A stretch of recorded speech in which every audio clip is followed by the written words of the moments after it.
Oh, my favorite gentleman voices. I had a good time with this, as I usually do. We got to learn Squidward's origin story with the friendship. That's cool. But our beautiful SpongeBob has his halo diminished a little bit. Is it more fun playing sad SpongeBob or happy SpongeBob, Tom? Well, first of all, I know that we're soulmates because you've got a record player behind you, and I'm a big vinyl collector. So yeah, I like your turntable. I would have to say, SpongeBob. Playing SpongeBob, it's really all about emotional extremes, right? Like when he's happy, he's really, really happy, like ecstatic, la, la, la, la, la, running around, come on, Gary. And when he's plunged into the depths of despair, like when Gary goes missing in this Sponge on the Run film, it's deep well of despair.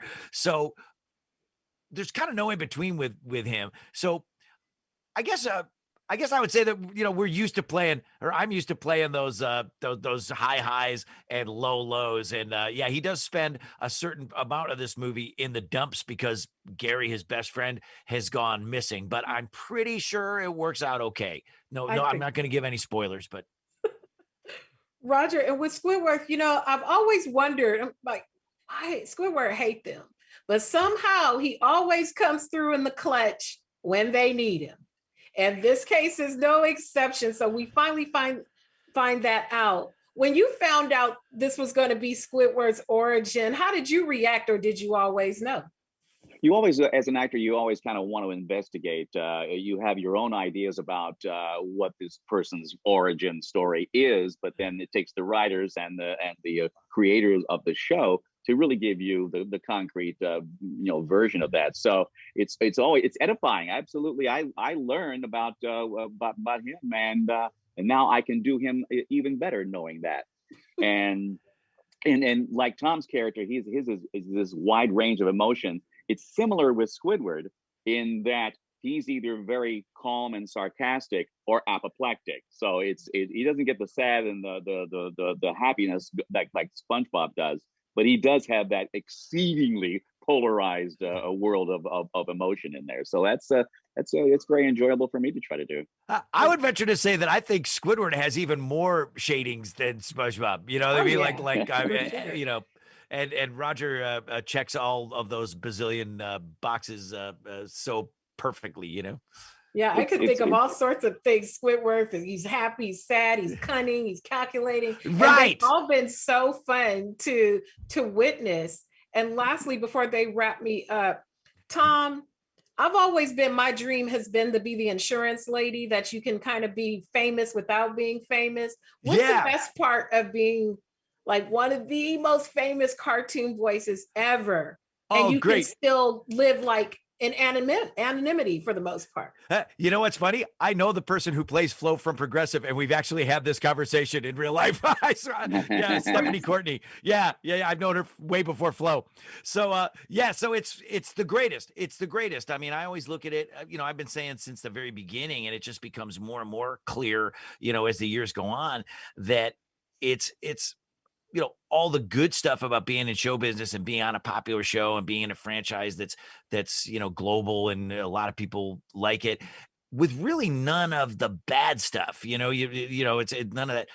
I look at TMZ just enough to know that being a celebrity looks like kind of a drag. So this is perfect, and it's also the perfect job for if you're a little bit of a show off and a little bit of the shy guy. it's perfect. If you're the shy show off, it's the greatest job.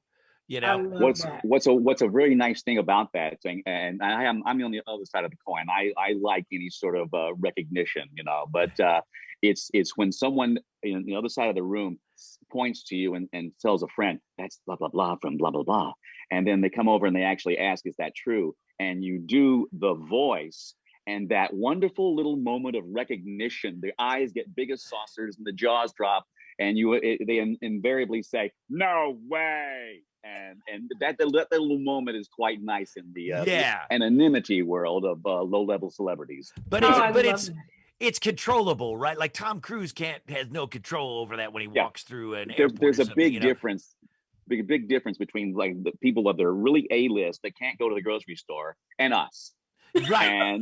And that's kind of a nice little perk for So we the go to the situation grocery we find store and do ourselves. the shopping for the people on the A-list, and we just kind of drop Yeah, it. yeah, right. This is Tom Cruise. It's funny, Jeandra. People say to me that they're like, "Doesn't it drive you crazy that like you should be as famous as whatever Jennifer Aniston or somebody who's on a show, I guess like Friends, and stuff like that, like a show that's really popular, but nobody knows your face." I'm like, "Are you kidding?